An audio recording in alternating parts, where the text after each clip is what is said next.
Hello നമസ്കാരം. ഞാൻ Jayashree Govindan, വരഫ്രീ retirement consultant.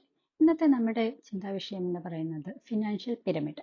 Financial pyramid എന്ന് പലരും കേട്ടിട്ടുണ്ടാവാം, ചിലപ്പോൾ കേട്ടിട്ടുണ്ടാവില്ല. എന്താണ് ഫിനാൻഷ്യൽ പിരമിഡ്? ഒരു ഫിനാൻഷ്യൽ പിരമിഡ് എന്ന് പറയുന്നത് അതിന്റെ ബേസിക് മുതൽ അത് എങ്ങോട്ടാണ് നമ്മളുടെ പോർട്ട്ഫോളിയോ എങ്ങനെയായിരിക്കണം എന്ന് മനസ്സിലാക്കി തരുന്ന ഒന്നാണ് ഫിനാൻഷ്യൽ പിരമിഡ് എന്ന് പറയുന്നത്. അപ്പോൾ എപ്പോഴും ഫൗണ്ടേഷൻ കറക്റ്റ് ആയിരിക്കണം. നമ്മളിപ്പോൾ വീട് വെക്കുകയാണെങ്കിൽ അല്ലെങ്കിൽ ഒരു ബിൽഡിംഗ് നമ്മൾ നിർമ്മിക്കുകയാണെങ്കിൽ അതിന്റെ ഫൗണ്ടേഷൻ കറക്റ്റ് ആണെങ്കിൽ മാത്രമാണ് നമ്മൾ അതിനെ മേളിലേക്ക് എത്ര കെട്ടിപ്പൊക്കിയാലും അത് നിലനിൽക്കുകയുള്ളൂ, അല്ലേ? എന്ന് പറഞ്ഞ പോലെ തന്നെയാണ് ഫിനാൻഷ്യൽ നമ്മുടെ സാമ്പത്തികമായ ആസൂത്രണങ്ങളിലും നമ്മൾ ഇത്തരം ഫൗണ്ടേഷൻ കൃത്യമായിട്ട് വെച്ചിരിക്കണം എന്നുള്ളത്. അപ്പോൾ ഒരു ബേസിക് അല്ലെങ്കിൽ അതിന്റെ ഫൗണ്ടേഷൻ എന്ന് പറയുന്നത് എപ്പോഴും ഇൻകം പ്രൊട്ടക്ഷൻ ആയിരിക്കണം.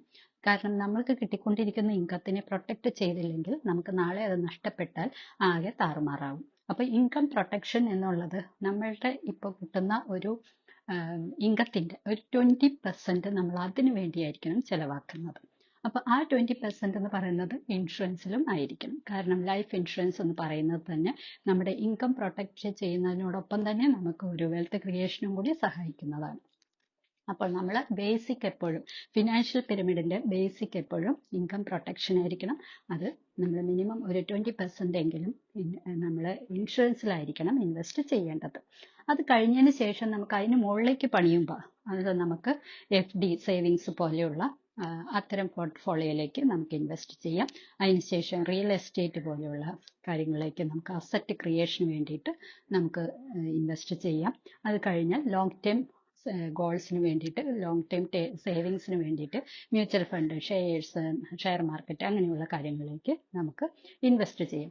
ഇങ്ങനെയായിരിക്കണം അതിന്റെ പോർട്ട്ഫോളിയോ എന്ന് പറയുന്നത്. അപ്പോൾ ഒരു ഫിനാൻഷ്യൽ പിരമിഡ് നമ്മൾ നമ്മുടെ ജീവിതത്തിലേക്ക് വേണ്ടിയിട്ട് പ്ലാൻ ചെയ്യുമ്പോൾ ആദ്യം നമ്മൾ ചെയ്യേണ്ടത് ഫൗണ്ടേഷൻ ഇൻഷുറൻസ് ആയിട്ടായിരിക്കണം. അതിന് മേലോട്ടായിരിക്കണം ബാക്കിയുള്ള കാര്യങ്ങൾ നമ്മൾ ചെയ്തു വരേണ്ടത്. എന്നാൽ മാത്രമാണ് അത് ജീവിതാന്ത്യം വരെ നമുക്ക് അതിന്റെ പ്രയോജനം ലഭിക്കുകയുള്ളൂ. മിക്ക ആളുകളും, അതായത് 90% ആളുകളും നേരെ തിരിച്ചാണ് ചെയ്യുന്നത്. അതായത് പിരമിഡ് എന്ന് പറഞ്ഞാൽ അറിയാലോ, ഒരു ത്രികോണം പോലെയുള്ള സാധനം. ആ ഒരു ഇതിന് നേരെ തല തിരിച്ചു വെച്ചാൽ എങ്ങനെയിരിക്കും? താഴെ ഒട്ടും സ്ട്രെങ്ത് അല്ലാതെ ഇങ്ങനെ മുകളിലേക്ക് പോകുന്നതാണ് വരുന്നതെങ്കിൽ എന്തായിരിക്കും സംഭവിക്കുക? ഒരു ഇളക്കം തട്ടിയാൽ, എന്തെങ്കിലും ഒരു അത്യാഹിതം സംഭവിച്ചാൽ അതിളകി മറിഞ്ഞു വീഴും, അല്ലേ? അപ്പോൾ അതാണ് മിക്ക ആളുകളും ചെയ്തുകൊണ്ടിരിക്കുന്നത്. അതുകൊണ്ട് തന്നെയാണ് മിക്ക ആളുകളും ആപത്തിലൊക്കെ ആയി കഴിയുമ്പോൾ ആകെ താറുമാറായി, കുടുംബം പോലും താറുമാറായി പോകുന്നത്. അപ്പൊ അങ്ങനെയല്ല നമ്മൾ ചെയ്യേണ്ടത്. ഒരു ഫിനാൻഷ്യൽ പിരമിഡ് എന്ന് പറയുമ്പോൾ എപ്പോഴും ഫൗണ്ടേഷൻ സ്ട്രോങ് ആയിട്ട് ഇൻഷുറൻസിലേക്ക് ഇൻവെസ്റ്റ് ചെയ്തുകൊണ്ട് നമ്മുടെ ഇൻകത്തിനെ പ്രൊട്ടക്ട് ചെയ്തുകൊണ്ട് നമ്മുടെ കുടുംബത്തിനെ പ്രൊട്ടക്ട് ചെയ്തുകൊണ്ടായിരിക്കണം തുടങ്ങേണ്ടത്. കൂടുതൽ വിവരങ്ങൾക്കും കൂടുതൽ ഗൈഡൻസിനും ഞങ്ങളെ കോൺടാക്ട് ചെയ്യാവുന്നതാണ്. അടുത്തൊരു എപ്പിസോഡിൽ കാണും വരെ ടേക്ക് കെയർ. Bye bye.